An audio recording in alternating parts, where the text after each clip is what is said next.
The most frequent reference in the Quran to the love of Allah subhanahu wa ta'ala is in relation to taqwa.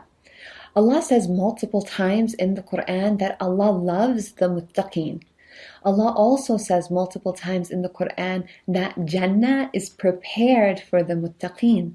So, who are these people that Allah subhanahu wa ta'ala loves so much that He prepared Jannah for them? In one beautiful passage in Surah Ali Imran, Surah number 3, ayat 133 to 136, Allah describes some of their qualities. وَسَارِعُوا إِلَى مَغْفِرَةٍ مِّن رَبِّكُمْ وَجَنَّةٍ عَرْضُهَا السَّمَاوَاتُ وَالْأَرْضُ أُعِدَّتْ لِلْمُتَّقِينَ. And race towards the forgiveness from your Lord, and a paradise as wide as the heavens and the earth. Allah subhanahu wa ta'ala here encourages and motivates us to rush towards the unimaginable reward that He prepared for the muttaqeen. Then Allah subhanahu wa ta'ala describes some of the qualities of these muttaqeen.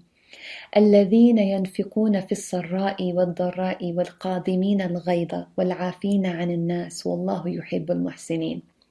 Those who spend for the sake of Allah during ease and hardship, and who control their anger, and who forgive people, and Allah loves the doers of good.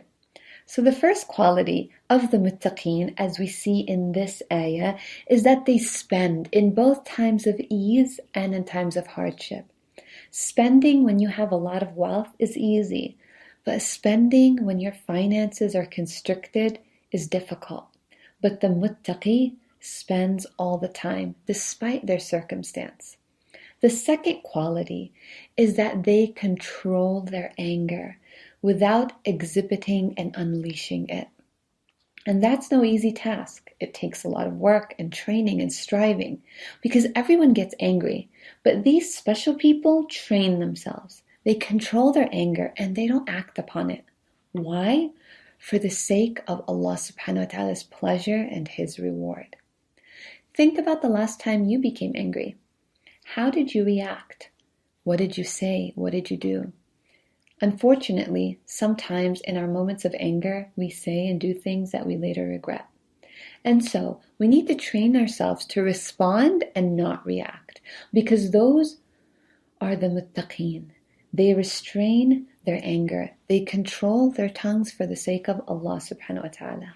And then Allah continues, وَالَّذِينَ إِذَا فَعَلُوا فَاحِشَةً أَوْ ظَلَمُوا أَنفُسَهُمْ ذَكَرُوا اللَّهَ فَاسْتَغْفَرُوا لِذُنُوبِهِمْ وَمَنْ يَغْفِرُ الذُّنُوبَ إِلَّا اللَّهُ وَلَمْ يُصِرُّوا عَلَى مَا فَعَلُوا وَهُمْ يَعْلَمُونَ. And those who, when they commit an immoral act or they wrong themselves, because when we disobey Allah, when we sin, we're only harming ourselves. When the muttaqeen sin, they remember Allah and they seek forgiveness for their sins. And then Allah says something so beautiful. And who can forgive sins except Allah? And those who do not persist in what they have done knowingly. Subhanallah. Anas radiallahu anhu said, when this ayah was revealed, shaitan cried. So the third quality is that they remember Allah subhanahu wa ta'ala after committing a sin, and they rush to seeking His forgiveness while acknowledging their mistake. And they're certain that Allah subhanahu wa ta'ala is the forgiver, who, when they turn to Him in sincere repentance, are forgiven. And they don't persist on that sin afterwards. But if they happen to fall into that sin again, they repent from it again. There is a really beautiful narration where the Prophet ﷺ said, a servant committed a sin, and he said, "Oh Allah, forgive me, I sinned." Allah subhanahu wa ta'ala says, my servant has committed a sin, and he knows he has a Lord who forgives sins and holds him accountable. Then that servant, after some time, returns and commits that sin again, and he says, "Oh Allah, forgive me my sin." And Allah says, my servant has committed a sin, and he knows he has a Lord who loves to forgive and who forgives sins and who holds him accountable. And then after some time, that same servant does a sin, and he says, "Oh Allah, forgive my sin." And Allah says, my servant has committed a sin and knows that he has a Lord who forgives sins and holds him accountable. So do whatever you will, for I have forgiven you. SubhanAllah. Alhamdulillah, we have such a loving and forgiving Lord. And then Allah continues and says,